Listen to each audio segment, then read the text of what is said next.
سلام دوستان، خوش اومدید به یکی دیگه از داستان‌های جذاب کانال سارا احسانی. امیدوارم از شنیدن این داستان لذت ببرید. البته یادتون نره که کانال خواهرتون سارا احسانی رو سابسکرایب کنید تا ویدیوهای بعدی رو از دست ندین.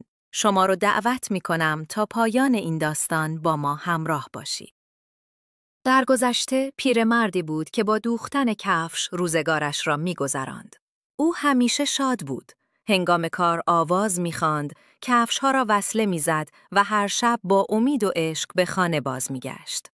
در نزدیکی بساط او حجره تاجری ثروتمند و بداخلاق قرار داشت.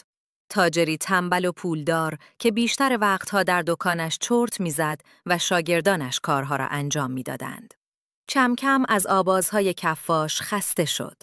روزی از او پرسید: درآمدت چقدر است؟ کفاش گفت: روزی 3 درهم.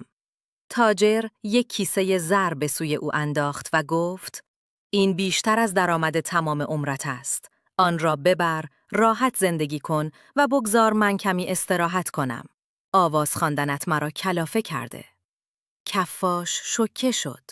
کیسه زر را برداشت و با عجله به خانه رفت.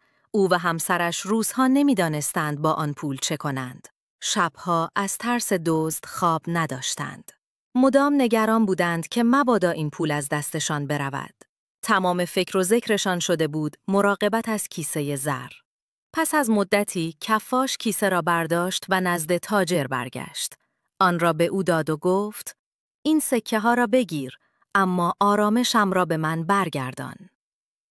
از اینکه تا پایان این داستان همراه من بودید سپاسگزارم. امیدوارم که لیاقت همراهی شما رو داشته باشم و باز هم ازتون خواهش میکنم که اگر کانال سارا احسانی رو سابسکرایب نکردید لطفاً منو فالو کنید تا کانال در کنار شما دوستان به رشد خود ادامه بده. دوستتون دارم. تا داستان بعدی، خدا نگهدار.